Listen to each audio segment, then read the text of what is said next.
Hello. Good morning. The morning after the day before. Yeah. Welcome, everybody. Here we are recording. Welcome, everybody. We've decided to get this one out of the way, haven't we? Yeah, it's a cathartic dump. I think. Yes, WhatsApp just wasn't hacking it, so we decided to do the pod. Right, okay. Well, my name's Claire Jones. I'm on the edge of the fens in Cambridgeshire, for those of you who haven't joined us. Where have you been? It's episode 25.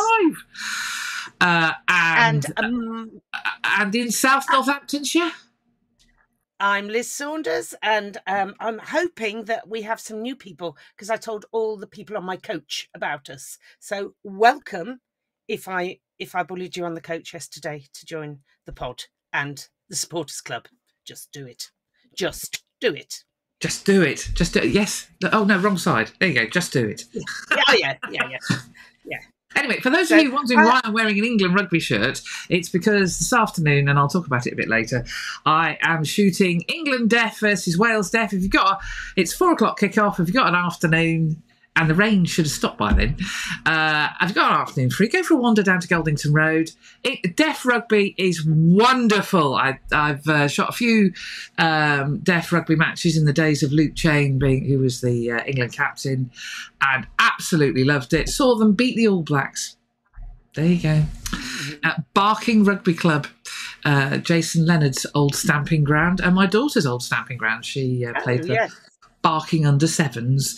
Anyway, yes, so that's a while back. So yes, that's why I'm wearing my very elderly, look, Cellnet. That's how old. Anyway, elderly England shirt. Good Lord, yeah. Yes, it's an antique.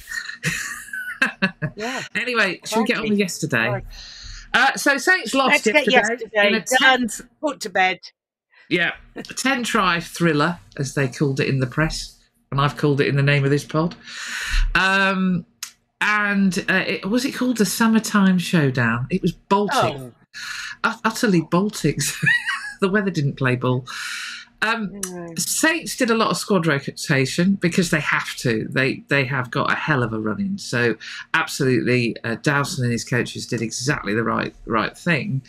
And it was a must-win for Quins. Lose that, and they were kind of out of it. It wasn't going to, that was going to be it. But it was one of those days at the office that didn't quite click, did it? Didn't quite get there. No. There were too many errors. We seem to have forgotten the shape of our D. Because definitely. It was. I don't know what shape it was at one point. Yeah, I mean, Northmore's first try indicated. Mind you, Marcus Smith's cross kick for the first try to North was delicious. It was a beautiful try. Much as it grates me to have to say it, but it was lovely.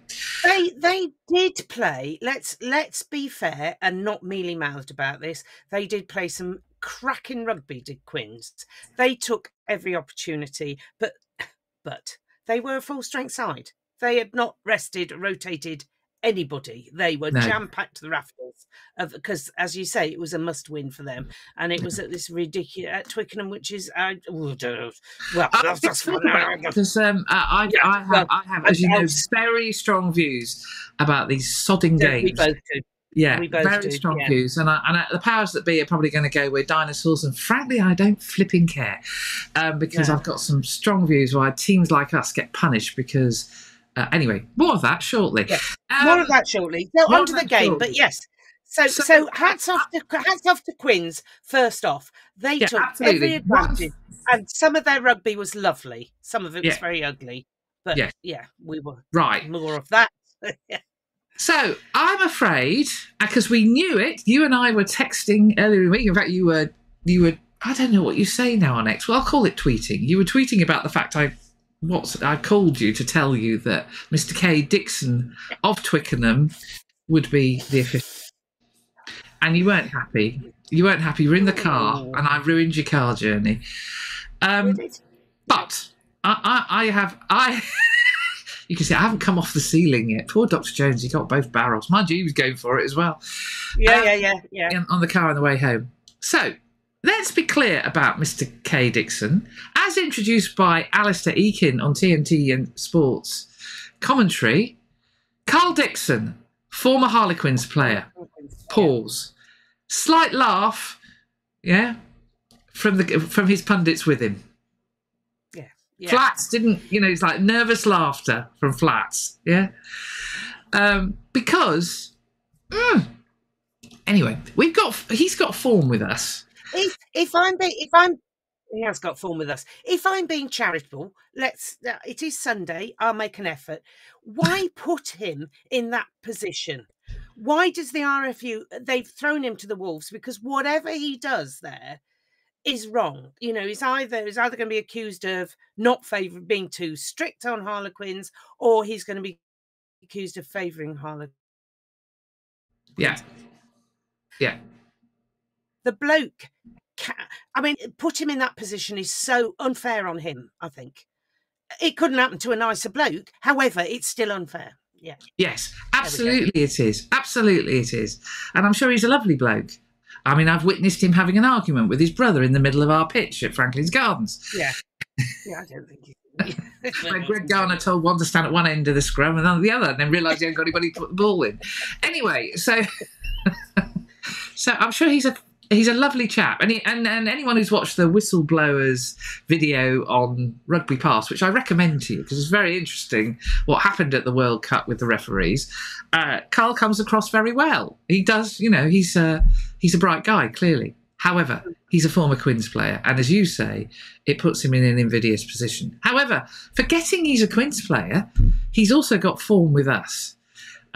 We've had 2 major matches where he has actually influenced the result of the game. And I'm sorry, he influenced the result of the game, which you can't have with officials. I know we talked to Ash earlier in the season, but, his behaviour in the semi-final at Saracens was appalling. Oh, absolutely appalling. Which the club ended up writing to the RFU about and getting an apology. Well, that served us well, didn't it? And then again, Welford Road, he made a critical mistake. Fremo scores in front of me, but he's blown the whistle too soon. And, and he won't even, for a knock-on that didn't exist. Yeah. So we weren't exactly best of friends with Mr. Dixon, even before we started. So I have to say, the first thing he missed was our first try. I think it was a forward pass. Yeah. It was a forward pass. And all right, those are easily missed. And the TMO. Andrew Jackson is a TMO. I hadn't come across him as a TMO before now. Well, I think there's a very good reason why you should never be a TMO again. So Quins supporters not too happy. Then Sam Graham scores a critical try at a critical moment at the end of the first half. Alex hadn't touched the flipping ball. Tamo kicked it. I mean, I'm looking on the big screen thinking, what's the debate? Because for those of you who asked the question, I saw on various social medias, do these things work at Twickenham? The answer is, yes, they do. Dr. T was wearing his, but I wasn't wearing mine. Anyway, so I had no idea what was going on. I was watching with everybody on the big screen, and I couldn't understand the bloody PA because it was garbled. Anyway, so, but I'm looking thinking, well, what are they examining? Tamo's kicked it. And then all of a sudden, it goes over to Lewis like no try. And you can see Lewis going, but Tamo kicked it. Now, that was critical because we had gone into the hutch in the lead.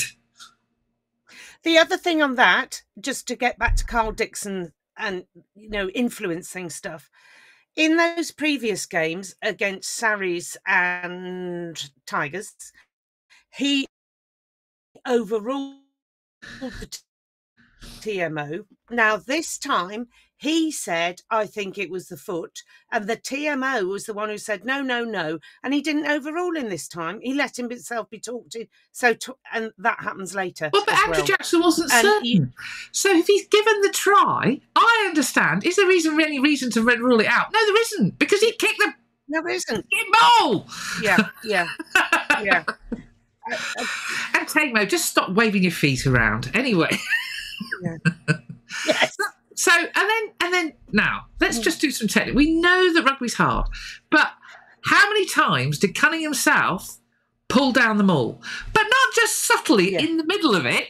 on the side and in front of Sir, rolling over, pulling somebody off the maul. And you can see at one stage, Manny's looking at Carl saying, what, he's pulling down the maul. No, it's fine. It's fine. Nothing to see here.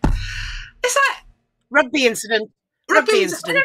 But it wasn't once, because he knew when he could get away with it in front of Sir. He kept doing it. Sacking the catcher from the line out when they haven't even got the sodding ball anymore. How many times? Not given once. I mean, it was just like the wild flipping West out there. So, but then the critical one. Yes. Yeah. Yeah. If my hand's going in my pocket, it happened because I was at that end, and he tackled Ram without the ball, and he played the 9, forgetting all this. Excuse me, I'm going to say a rude word. Bollocks about the ball being out, Mr. Kerr. You thought that one up while sitting on the pigging bench. It's a yellow card, and he was going to his pocket. He was going to his pocket. Then the fracas happens. Mr. Esterhazen, you are bloody lucky is all I can say. Why the TMO didn't look more closely at that one. Anyway. That should have been 2. There should have been 2 reds in effect. It could have been 2 yellows, certainly. And then it's like, oh, well, So what happens? They shepherd crook Danny, who runs off smirking. Yep. On comes Porter, and of course, what does he do? He punishes us. So, I don't know what went through Carl's head, but frankly, it's not good enough. It is not good enough, and it influenced the game. And maybe I hate having a go at the referee. Absolutely hate it. I'm so pleased we've got Matteo Reynolds next week. I'm so pleased. But seriously, yesterday's performance A wasn't good enough, and B should never have happened in the first place. No, he should not have been put in that position. I mean, we'll be honest, we were subpar. We weren't up to doing saintly things. But I think with that whole Danny Kerr thing, it was almost a collective, well, what can we do? It's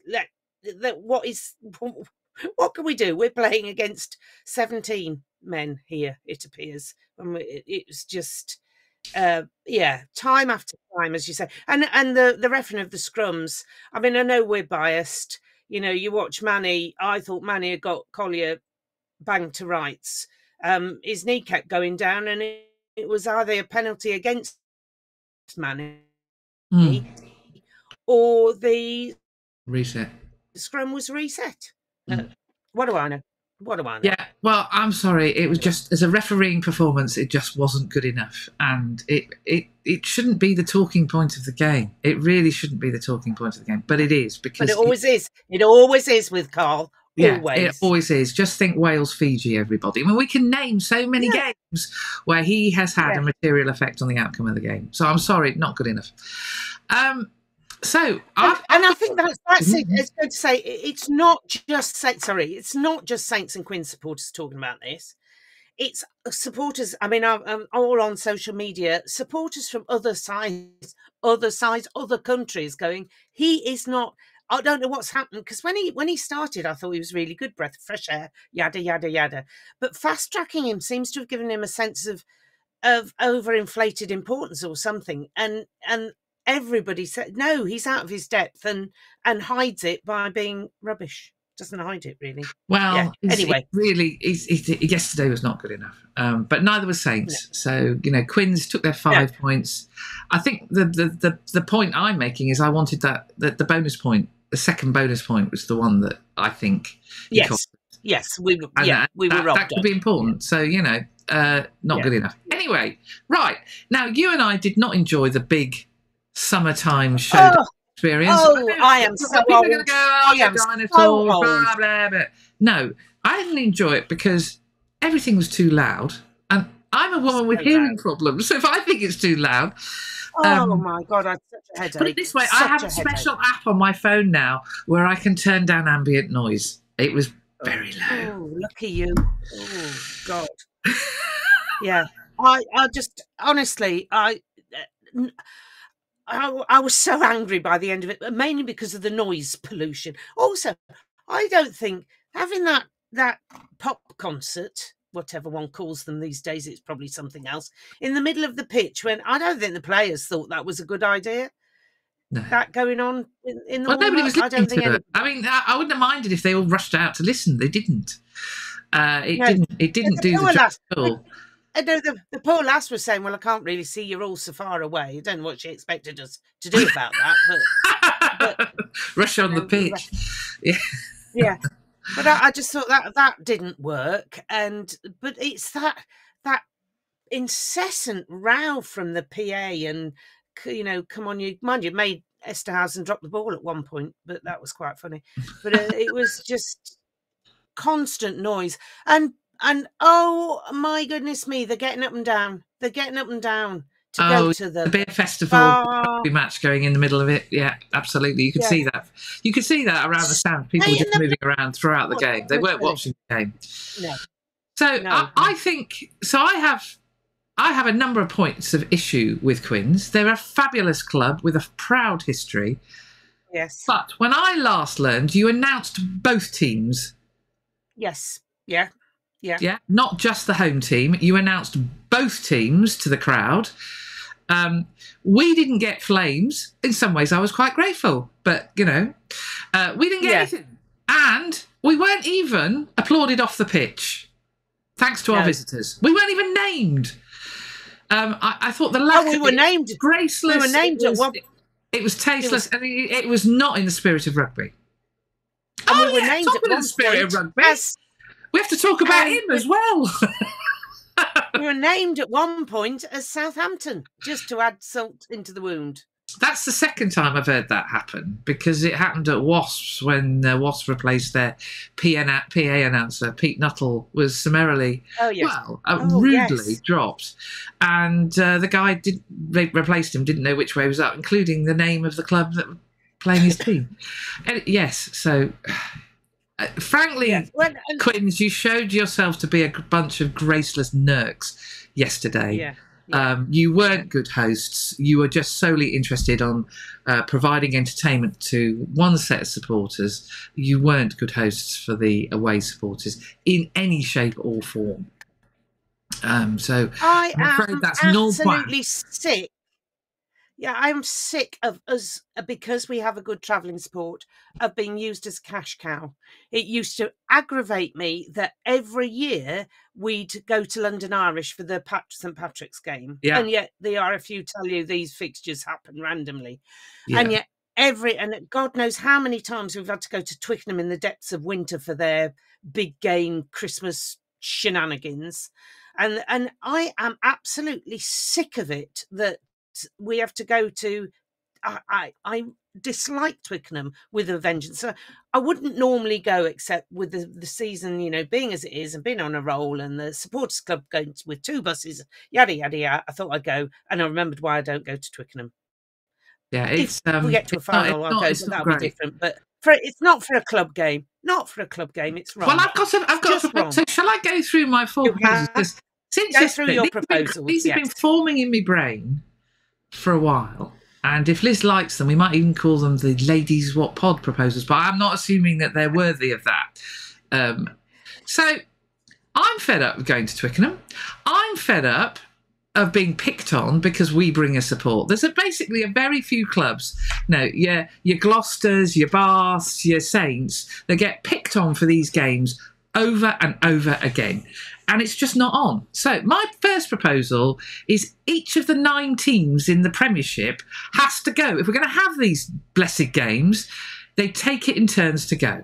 And maybe, some of the clubs who have smaller crowd sizes, well, they won't bring loads of travelling support. But frankly, that's Quinn's problem, not mine. Yeah. So they should take it in turns. We should not have these games inflicted on us all the time. So that's proposal number 1. So you take it in turns. So you have to go once every 9 years, Liz, if you're going to go. I could live with that. With that. Yeah. Second, when it comes to referees, now it's interesting. It's interesting what's happened this week. The Art of Good Comedy RFU Oh, my God. At the same time this is going on, of course, in football, we had the same issue.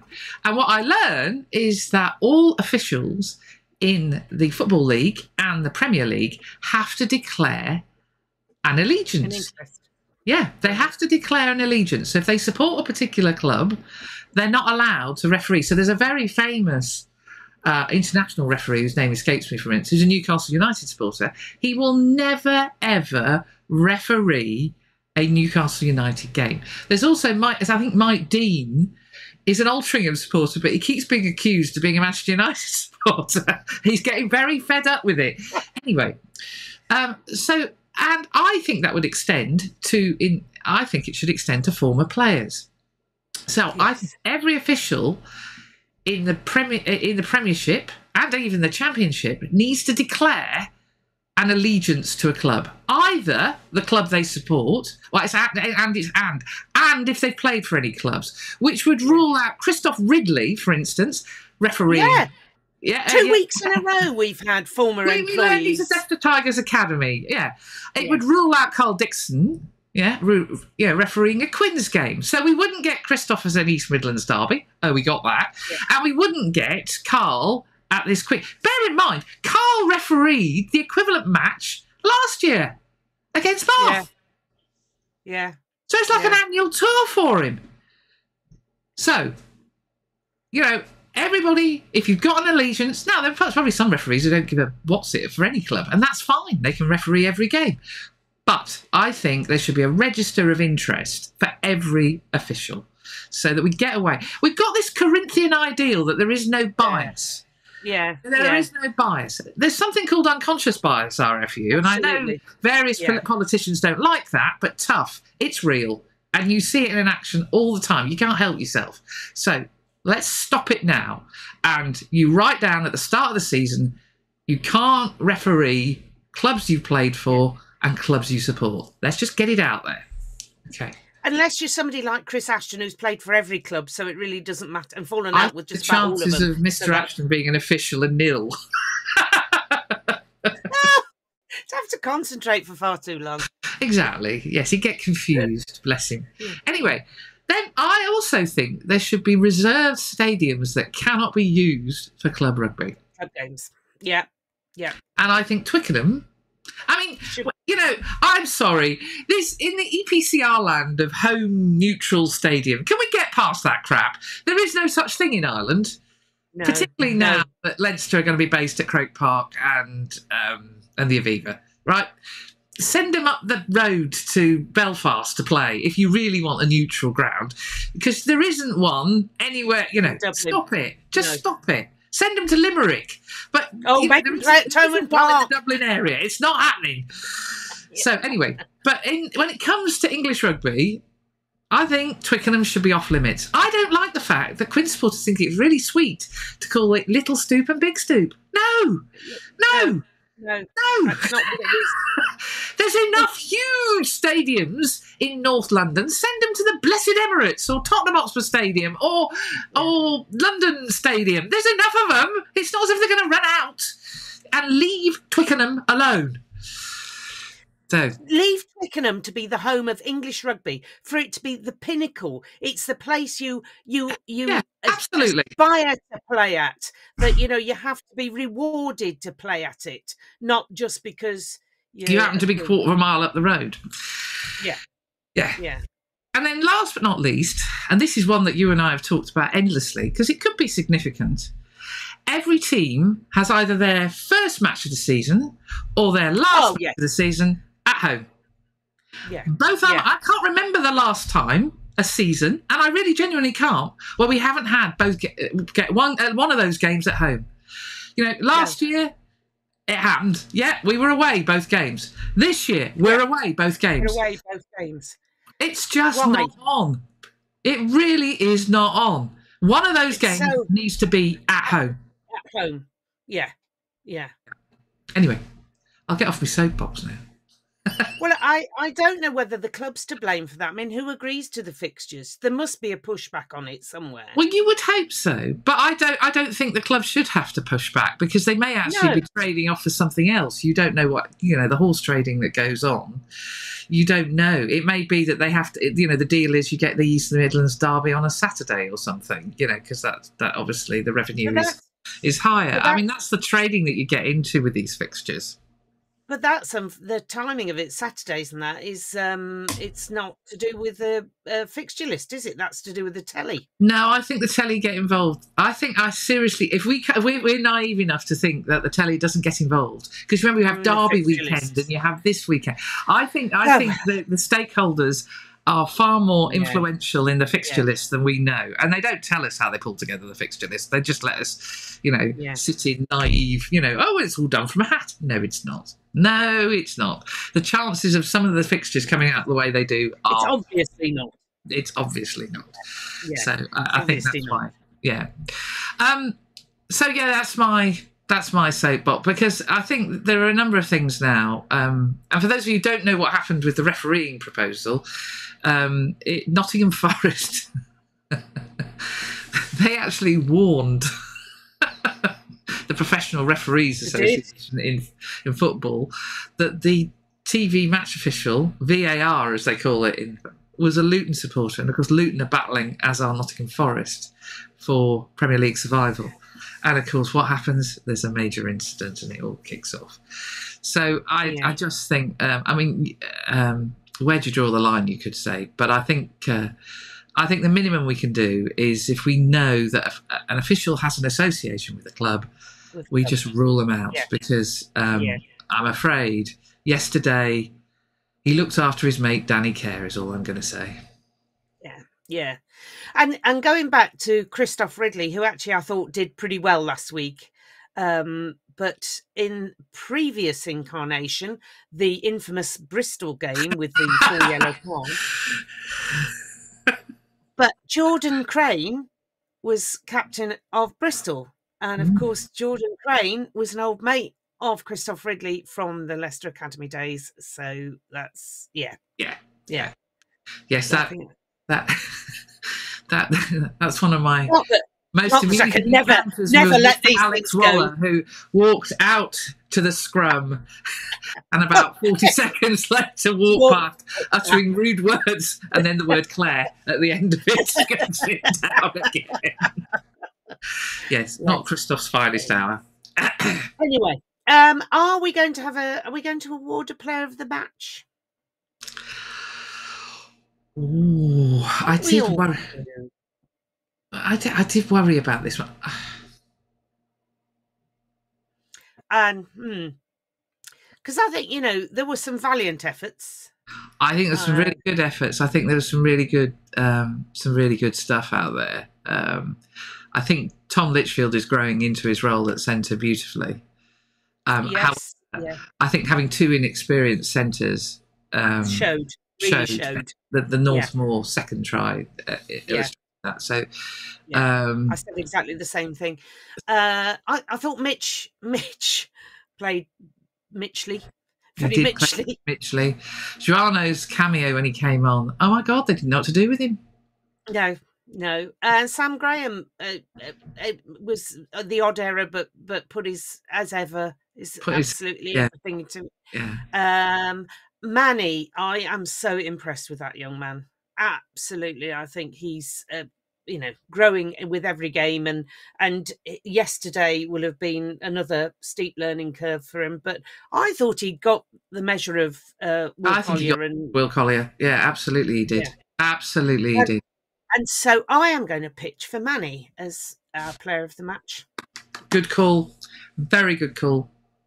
Yeah. Carl, Manny had the upper hand. Yeah.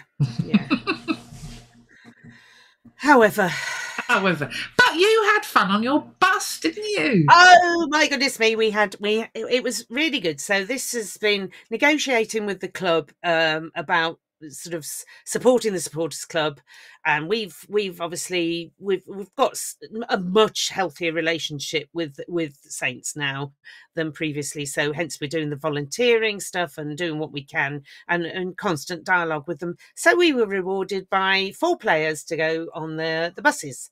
So we had on bus 1 it was Paul Hill and Craig White, and yes, and apparently Hilly just said, leave this to me, I'll organise it all, and just took over, and Craig sang to them. So I say, Hilly said, leave it to me. Talent in our already talented hooker stable. Yeah. Brilliant. And Hilly said, leave it to me, and then made Craig sing all the way down to London. But it was really good. And we had George Hendy and Ewan Baker on our bus, and we'd prepared a question and answer session, and they did that. There was some great questions, like, who's the most unhygienic player? What irritates you about people? It was good fun, actually, really good fun, and they did really well. And they also, likewise, we'll go and sell the raffle tickets, and they were just really lovely. Well done to the players concerned. So top work. Yes. And so coach 2, you were all absolutely brilliant. We had a nice time, quieter journey on the way back. Needless to say, several people asleep before I even managed to say, watch Ladies Wot Pod, but hopefully the message got through.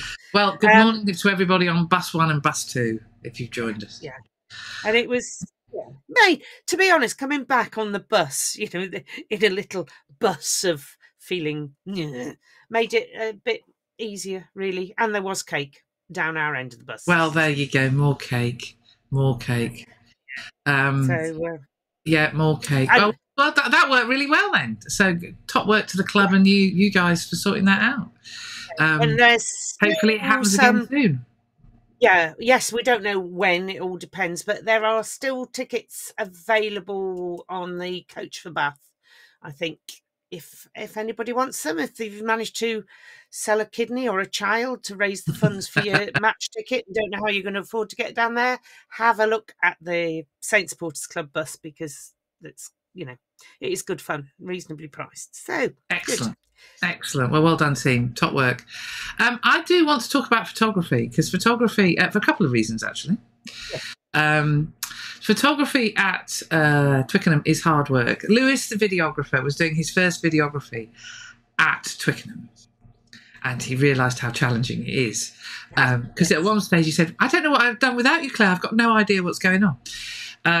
Because it is quite different to any other ground that you go to, and I imagine Croke Park next week is going to be different again. So Tony, the lovely Tony, who runs the Togs room, he is South African. He's been doing that job for God knows how many years, and instantly recognised me. And we had a good old chat. It's good to see him back. During COVID he went back to South Africa. So he couldn't do, obviously, the Togs room. It was looked after by Matt Impey, who's the Tog at Saracens. But he's back now, and he is gutted that he can't come to Croke Park next week. He was planning to go, but he's got to do something else in his day job now. So he was utterly gutted. He really wants to see us at Tottenham Hotspur Stadium, where he will be running the photographer's room there, because he always does the finals for EPCL. He's a fabulous guy.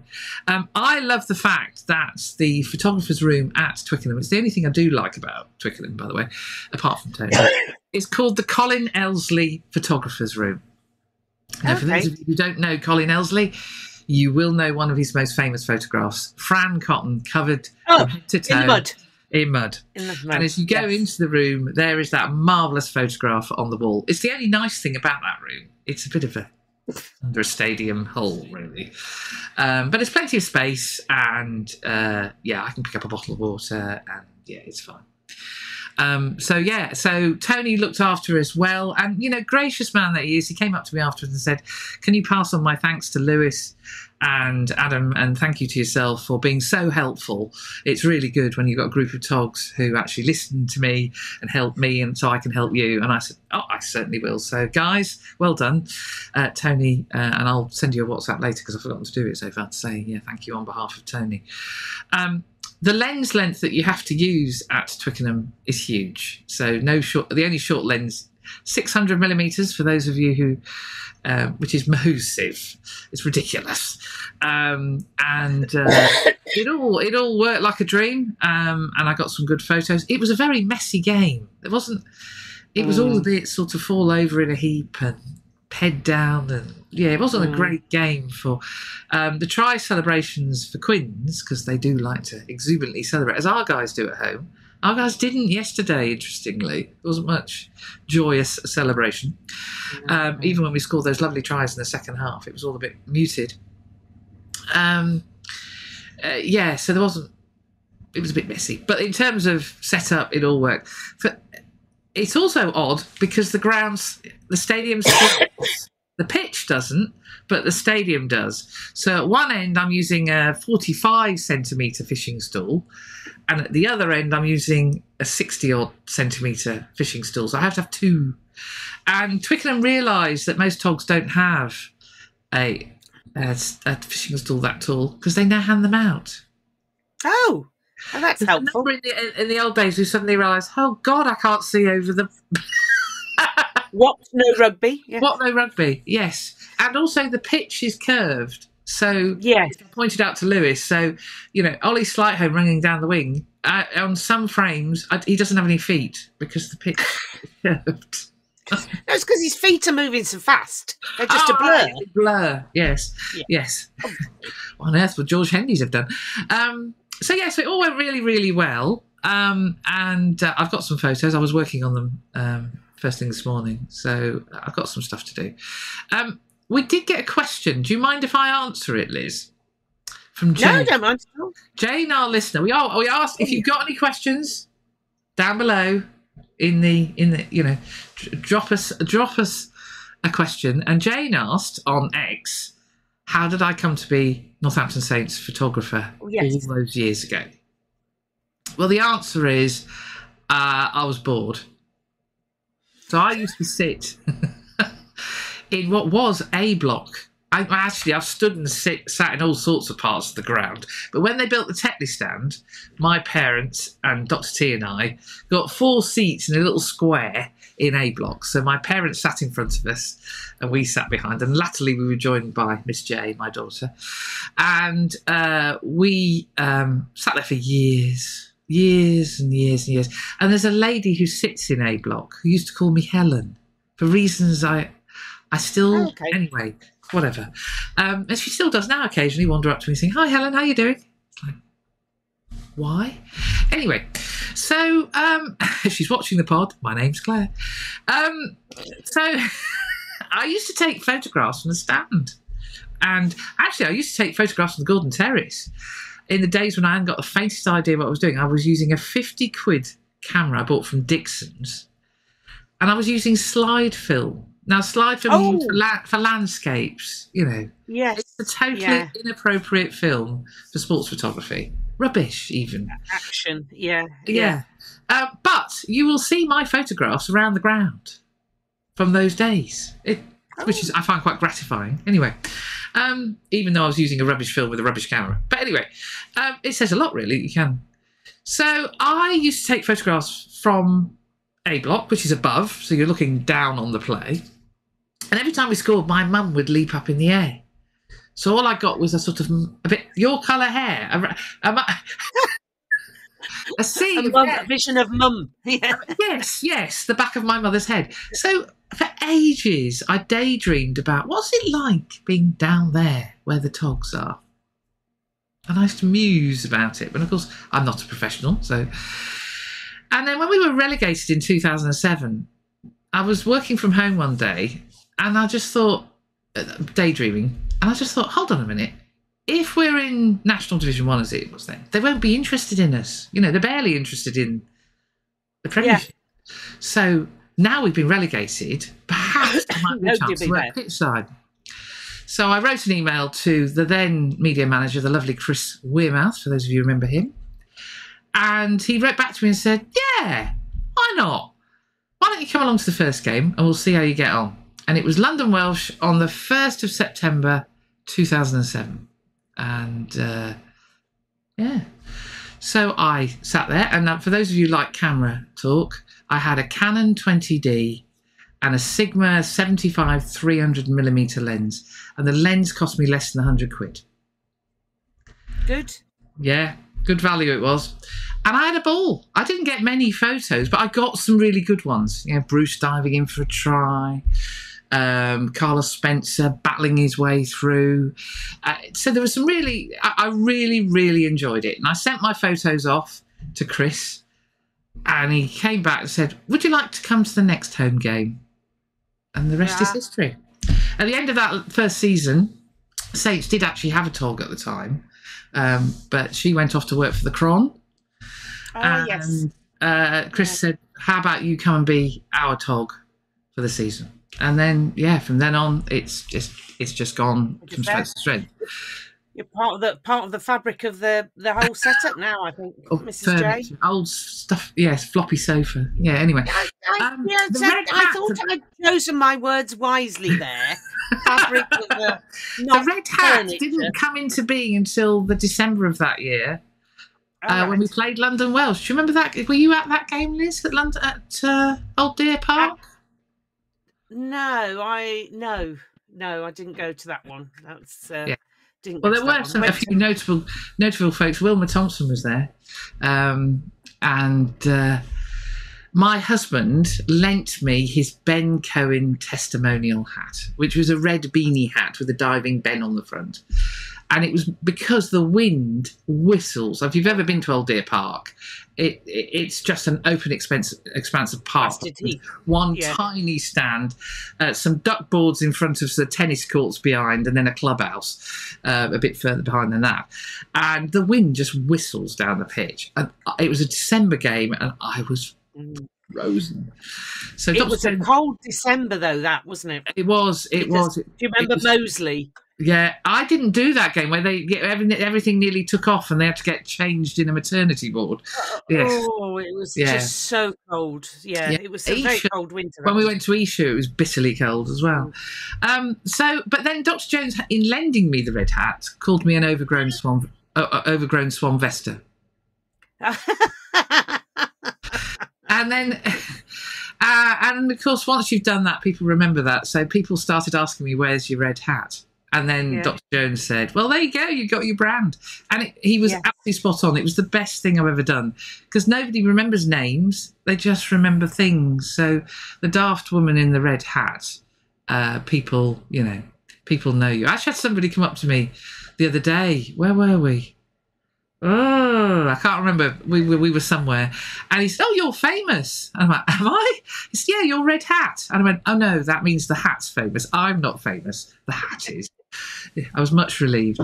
Anyway, so that's the story of the red hat. And hopefully the red hat and I will continue our travels for many a year more. And I should say, I do not do this for a living.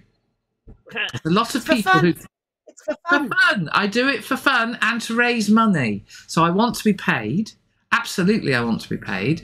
But I give everything. I don't even charge expenses. I give that's why you can hear my husband crying in a corner. I give all the money I make to the wheelchair rugby guys. So I do it for the love. Of the love of rugby and the love of photography. So I'm not paid for all of the some of the social media posts I get about, but you are paid. Yes, I am, but I'm doing it for charity. So yeah. I still even have a season ticket. You do? You do? I do. I am a season ticket holder. I've never sat in my seat, much to Dr. Jones's bafflement, but hey ho, I can claim to be a supporter because I am. Anyway, yes. So that's the story of me, and I'll stop waffling on there. But photography corner. And I'm back out again today. Yesterday was a good day for those of the Red Rose variety. They won the Grand Slam.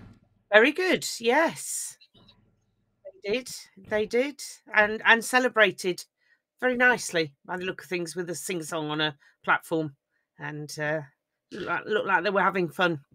Yes, and they're starting to come together under the John Mitchell plan. You can see the game plan is now starting to emerge and how he wants them to play, which is a more expansive game than what they played in the World Cup last year. So congratulations to the Red Roses. Rachel Malcolm went to Ireland, narrowly lost against Ireland. So it's the third, fourth playoff really in the Six Nations. So Rachel and her team sadly didn't manage to bring home the bacon. But I think they had a good campaign. I think they're still learning to be professional rugby players because until last year, most of them were amateurs. So it's still quite early days for the Scotland team. And good on the Irish team because they've been through a hell of a lot this year. So it's good to see. It's good to see. They have. Wales won a game. Wales won a game against Italy. Well done, Wales. Poor old Italy, who had a bit of a... Poor old Italy. Yeah, shocking tournament. Okay, so walking rugby. Sorry, my printer is printing something. I don't know what it's printing. I wonder what the noise was. Yeah, that's it's the printer. The IT department printing department. off some instructions or something. In a different part of the house, printing off some. No, it won't be anything to do with IT. It could be. Don't know what it is. Don't know what it is. But anyway, walking rugby. I don't know because we were away and I'm still injured. Much to the amusement of our two players yesterday. So how did you do it, Liz? How have you torn your muscle doing walking rugby? Okay. But I might pop along this Thursday. I don't know. We'll see. So because I don't know how they get along without me, without anybody, defensively coaching. The must be all over the show. Like ours was yesterday. Yes, I think Radders will be a bit busy this week. We should talk about that. Now, Towcester Under 9s, they're on the home straight to the end of the season, aren't they? They are. Can I just give you? I just think we need to see. The match report is we played Bedford. Oh, I've lost you. Lost all three matches. Me and Max hang on, we'll get there. We'll get there. Really hard, and we had a good laugh about it when it happened to me. But aside from being tackled very hard, we had lots of fun. Go for there we go. And I got the ball a lot. Yes, so he was tackled a lot. And I helped set up one try. Well done. So play that again. He's basically. If you put it, basically, you need to put it on your right for it to be in the frame. Okay, right. There. That's there perfect. There we go. That's my perfect. Harry. Right, go on then, Harry. Go for it. The match report is we played Bedford. We lost all three matches. Me and Max got tackled really hard, and we had a good laugh about it when it happened to me. But aside from being tackled very hard, we had lots and lots of fun. And I got the ball a lot. Excellent. And I helped set up one try. Oh, cut runneth over. Yeah. So there we are. I thought as he's sending me a match report last week, I needed to put it in its entirety on the pod. Fantastic. That Harry, top reporting from Harry there, and a fine assessment of the game. I think he's come on leaps and bounds because he actually knows what happened in the game. He knows the result, and he still doesn't care. How everyone played. I mean, we've come on so far in one season. Yeah. Harry, top reporting, my friend. Top reporting. And, this morning, I think it's just presentations, which is probably a good job because looking at the amount of lying water there is on the fields behind us, they wouldn't be able to play anyway. Children would drown. So I'm interested to know what the Goldington Road pitch is like. If you remember what the pitch was like against the Army. Oh, grief. Yes. Yeah. So I'm putting on my wellies, I think. So Towcester Under 9s, mini rugby's. It's all the presentations today, and then. Congratulations on a great season, guys. Well done. But Harry has got one more hugely exciting thing. On Monday, tomorrow, his Cub pack are having a tour of the gardens. So they are. So apparently some of the Saints players are going to be doing the inspection, and he's so excited. So don't know which players it are. I tried to find out, but nobody seemed to know. So. How exciting is that? How exciting is that? Well done to the club. Really excited. Well done to the club. Yeah. Absolutely brilliant. Yes. And well done to the Cubs. Oh, how exciting. Oh, that's really exciting. Yes. So, so that's... That's that. What I would say about yesterday, Dr. Jones did at one stage when we were stuck on the A316 suggest that he should put his halo high vis on and start marshalling the traffic. Yeah, they didn't have anybody like halos, did they? No, and as a result, there were a lot of lost souls wandering around. Yeah. Somewhere where they could have done. Yeah, they needed people. They had a bloke with a loud hailer sat on top of a chair. Oh, yeah. Marshalling, but that was more like, it was not friendly. And once, I mean, there were stewards. I mean, there were so many stewards at the end of the game where you couldn't get back in the stadium if we'd gone out to avoid the crowd to go round and couldn't get back in again. Not that it really bothered us, but there were so many stewards then, but nothing, no stewards helping, nothing to help you. No, it was a very odd place. I thought there was going to be a riot and people were going to end up on the pitch. It was very... Actually, I walked onto the hallowed turf. In previous years, I'd have got the Shepherd's Crook, but they seem to be a little bit more relaxed. Now, whether they're relaxed when it comes to the final, I don't know. I had the appropriate... Hold on. Okay. You got your appropriate pass. I got my appropriate pass, so I was a happy girl. But I don't know what the protocol will be when it comes to the final, because it gets a bit weird in the RFU and PRL and we'll see. But of course, we're not in the final yet, so I'm not counting any chickens. But anyway, no, I think yesterday was a good reality check and just one to chalk off. I don't think. I was going to say, I think if we'd have got the 2 bonus points, we'd have gone, job done. That's good enough. I think it's what sticks in the craw was the fact that we were denied the losing bonus point by... Yeah, because he committed the offence because we put him under pressure. That's the point. Yes. Yeah. He was... anyway. He knew they got 2 outside and we'd have been in for the score. So, I'm sorry... Yeah. Anyway, let's not go over again. But still. Right, no, let's start with. So onward to Croke Park, and I suppose the other thing is, I hope Ollie's all right. I hope that was more of a let's wrap him in cotton wool now. I think it was an HIA. I think it was an HIA. Yeah. So if he failed, sure it was. Yeah. We don't know whether we failed. Well, nobody was saying anything about Saints players. We didn't exist. And Lewis he seemed to be a bit in pain, so let's hope he's all right. It's his hip again, isn't it? He got a really bad bang on his hip again. Yeah. We will see. We will absolutely see. So we're on to Croke Park next week. And clearly the club are thinking about the history of Croke Park. I suggest to everybody, I'm not going to do the history lesson, but I think those of us travelling, it's worth going and finding out, because it is a very significant, in the English-Irish relationship, it is a very significant and I think, stadium. And talking about respect, I think going there as English people, you need to know the history to respect what's happened in 1950. Because it's not one of our greatest days, to say the least. And even to the point that the stands are actually named after people involved. Yes.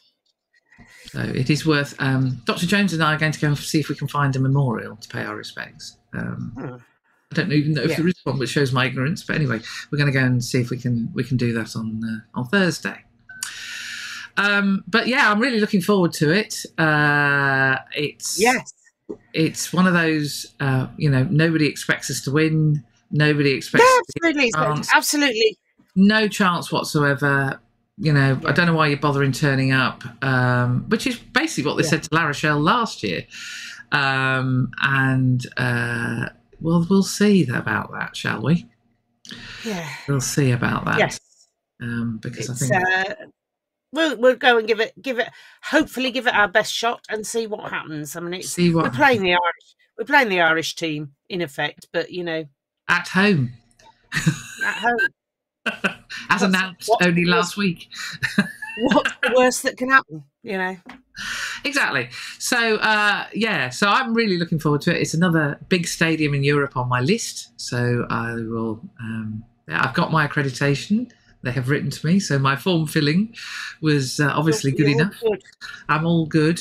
So I'll be doing the captain's run on Friday evening. Well, I don't know when it is. I need to ask Lizzie.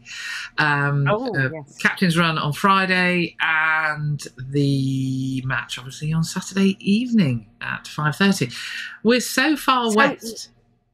Sun doesn't set until 10 to 9. Oh, good grief. That's nice. Yeah, so I can use my daytime lenses. Well, I was going to say, important stuff now. We're arriving Friday 4-ish, I think. So can you scope out where we need to meet for a bevy or two? Oh, well, Yes. we actually do have... I don't know what we've got. We're actually planning to eat on Friday night in the Croke Park Hotel. Now, knowing what happened at the last hotel that we stayed at, if you remember, we have form when it comes to hotels. So please do join us at Croke Park Hotel. We're eating in a fish restaurant on Thursday night. We've got no idea, actually, and knowing how hotels work in Dublin, we're going to organise to eat after the game on Saturday evening, and they do artisanal boards in the bar. So if you wish to join us on an artisanal board, because we're residents, so we can get you in again. Yes. Oh, yes. Yes. For those who weren't there, Balls Park Hotel. Ballsbridge Park Hotel, which was right next to the Aviva Stadium. And they had a pianist there who we supported. No, adopted. Let's be clear, we adopted him. Yeah. Normally, he clocked off at 9:30. He was still there, still playing, not wanting to go home at 11 o'clock. It was we had such a laugh. We did. He and Dr. Jones. Dr. Jones was trying to help him. Now, bear in mind, Dr. Jones can't play a piano for toffee. I have no idea what. But the two of them are crooning away quite merrily, and we were all making suggestions what they might sing. We ended up with an audience. So yes, that hotel has been bulldozed. We ended up with a choir. We ended up with a choir. We had tenors and all sorts. It was getting very, very sophisticated. And we'd been hammered by Leinster that day, because that was the match where we sent the kids and beef. The kids and beef, who wasn't very happy, unsurprisingly. But we had a great time at the Ballsbridge Park, or whatever it was called, hotel. But it doesn't exist anymore. It's been bulldozed. It was a sort of 1970s, 80s relic. It was. But it's very ugly building. So this is no good. I don't, Anyway, Croke Park Hotel is where I am. Brilliant. We will. So hopefully it's not going to be the normal European nor trip to Ireland of we've had a cracking weekend apart from the 80 minutes of rugby. We will see. We travel in hope, and have a good time at the Deaf Rugby this afternoon. And I will go and listen to the Grimethorpe Colliery Band at Derngate. Episode 25 of the Ladies Wot. Done and dusted. Lovely. Bye, everybody. Bye.